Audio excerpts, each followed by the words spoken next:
किसी राज्य में एक राजा हुआ करता था। उसके पास सब कुछ था, कोई कमी नहीं थी उस राजा के पास। राजा धार्मिक कार्यों में भी बहुत रुचि लेता था। हमेशा दान पुण्य करना, भूखे लोगों को भोजन कराना और गरीबों की सहायता करना। वह इन सब में, किसी भी काम में कोई कमी नहीं छोड़ता था। लेकिन उसका ऐसा करने का कारण जो था वह यह था कि वह सबको यह दिखाना चाहता था कि वह कितना दानी है, कितने अच्छे कर्म करता है। उसकी मंशा केवल झूठी और दिखावटी थी।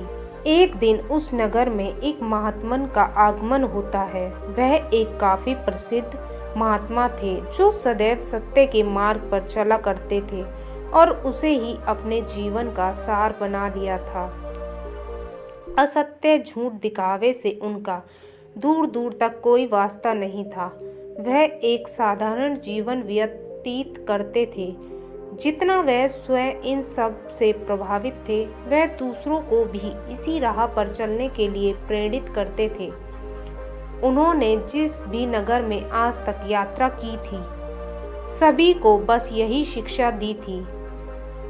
जब वह महात्मा उस नगर में पहुंचते हैं, सभी लोग उनके उपदेश सुनने उनकी सभा में पहुंच जाते हैं। सभी उनकी प्रसिद्धि से वाकिफ थे। राजा को जब यह पता चलता है कि महात्मा उनके नगर में आए हैं, वह उनसे मिलने के लिए जाता है और वहां पहुंचकर कहता है कि गुरुदेव, आप यहाँ आए, पधारे। मुझे इस बात की प्रसन्नता है। आपने मेरी प्रजा को उपदेश दिया, उनका मार्गदर्शन किया। आपका कोटि कोटि आभार। इसके बदले मैं भी आपको कुछ देना चाहता हूँ। यह सुनकर महात्मा कहते हैं कि यह मेरा कर्तव्य है, लोगों को सही राह दिखाना, उस पर चलने के लिए प्रेरित करना। यही मेरा कार्य है। यह सुनकर राजा कहता है कि किंतु मेरा भी कर्तव्य है कि मैं आपको कुछ दूं। आपकी जो भी इच्छा, जो आप मुझसे कह सकते हैं, मैं आपको वही दूंगा। यह सुनकर महात्मा कहते हैं कि फिर आप बताइए, मुझे क्या दे सकते हैं।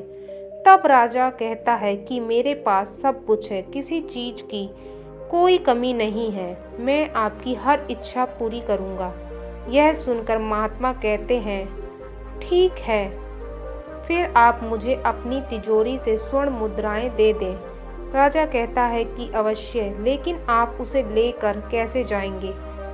तब महात्मा कहते हैं कि यह मेरा कमंडल है, इसी में डाल दें। यह सुनकर राजा स्वयं के पास से स्वर्ण मुद्राएं लेकर कमंडल में डाल देता है। राजा को लगता है कि यह तो एक छोटा सा कमंडल है, कुछ ही स्वर्ण मुद्राओं में भर जाएगा और मेरा नाम हो जाएगा कि मैंने एक महात्मा की इच्छा को पूरा किया है। यही सोच वह कमंडल में सिक्के डाल देता है। लेकिन राजा का सोचा हुआ ऐसा कुछ भी नहीं होता। जब जब राजा कमंडल में कुछ स्वर्ण मुद्राएं डालता, वह भरने की जगह और खाली हो जाता।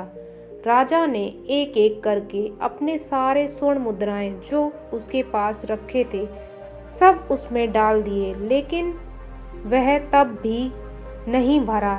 राजा को यह देखकर हैरानी होती है कि कहाँ उसने सोचा था कि यह कुछ ही सिक्कों में भर जाएगा और यह अभी तक भी भरा नहीं। तब राजा स्वयं के पहने हुए सारे सोने के आभूषण को भी उस कमंडल में डाल देता है, लेकिन तब भी वह नहीं भरता, क्योंकि राजा अब जुबान दे चुका था, उसे कमंडल भरना था। यदि वह ऐसा नहीं करता तो सबके आगे वह हार जाता। तब वह अपने मंत्री को आदेश दे अपनी तिजोरी से स्वर्ण मुद्राएं मंगवाता है, लेकिन महात्मा का कमंडल अब तक भी नहीं भरा था। अंत में राजा थक कर वहीं बैठ जाता है। यह देख महात्मा कहते हैं कि क्या हुआ राजन, आपने मेरा कमंडल अब तक भरा नहीं। यह सुन राजा कहता है कि मुझे क्षमा करें, लेकिन यह मुझसे नहीं होगा। मैं इस कमंडल को नहीं भर पाऊंगा। मैं अपनी हार स्वीकार करता हूँ। यह सुनकर महात्मा मुस्कुराने लगते हैं और कहते हैं कि चलिए फिर आप मुझे कुछ और दे दीजिए। राजा कहता है कि क्या चाहिए आपको। तब महात्मा कहते हैं कि आपका यह अहंकार कि आप सब कुछ जानते हैं, सब कर सकते हैं, आपका यह अहंकार मुझे दे दीजिए और स्वयं को अहंकार से मुक्त कर दीजिए। और अब से जो भी करें साफ मन और अहंकार को त्याग कर करें। यह सुन राजा को उनकी बातों से अपने अहंकार का एहसास होता है कि उसमें आज तक अहंकार में हर कार्य किया, स्वयं को सबकी नज़र में ऊपर उठाने के लिए किया, किसी की सहायता के बारे में सोचकर नहीं। तब वह स्वयं की भूल के लिए महात्मा से क्षमा मांगता है और कहता है कि महाराज, आपने सत्य कहा। मैं इस बात से पूर्णतः सहमत हूँ कि मुझे मेरी भूल का एहसास है। और तब वह कहता है कि लेकिन मुझे अब तक यह समझ नहीं आया कि मेरे इतने स्वर्ण मुद्राएं डालने के बाद भी यह कमंडल क्यों नहीं भरा। यह सुन महात्मा कहते हैं क्योंकि यह कमंडल मेरे मन के समान है। जिस प्रकार व्यक्ति का मन कभी भी भीतर से किसी भी तरह की इच्छाएं, सुख सुविधाएं, धन, ज्ञान इत्यादि से नहीं भरता, हमेशा अधिक की चाह रखता है, उसी प्रकार यह कमंडल भी नहीं भर सकता। व्यक्ति की इच्छाओं का कोई अंत नहीं है, लालच का कोई अंत नहीं है।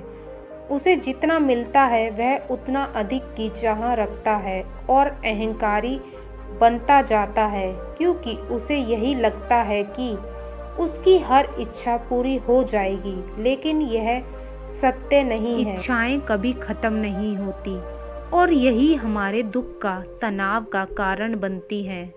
यह सुन राजा कहता है कि फिर हम इच्छाओं का क्या करें, यह तो आना स्वाभाविक है। तब महात्मा कहते हैं कि उनका त्याग करो, स्वयं के भीतर से खत्म कर दो जड़ से। यदि आप मन की शांति चाहते हैं तो उसके लिए आपको अपने भीतर से इच्छा, लालच, अहंकार सबको त्याग कर स्वयं को संतुष्ट करना होगा। और जब आप पूर्णतः स्वयं में भीतर से संतुष्ट हो जाएंगे, उस दिन आपके जीवन से दुख, अहंकार सब खत्म हो जाएगा और आपके जीवन में सरलता और शांति आ जाएगी। अतः व्यक्ति को अपने जीवन में शांति लाने के लिए, स्वयं के मन को शांत रखने के लिए कुछ नहीं, बस स्वयं के भीतर के अहंकार, इच्छाओं का त्याग कर स्वयं को संतुष्ट करना है। यही इसका उपाय है। महात्मा की बात सुन राजा बहुत प्रभावित हो जाता है और वह उनके कहे हर शब्द को गांठ बांध लेता है। और तब वह उनके ज्ञान और उपदेशों से यह समझ जाता है कि इस वजह से ही वह इतने प्रसिद्ध हैं, क्योंकि वह जानते हैं कि किस प्रकार मनुष्य को सही राह चलना सिखाना है।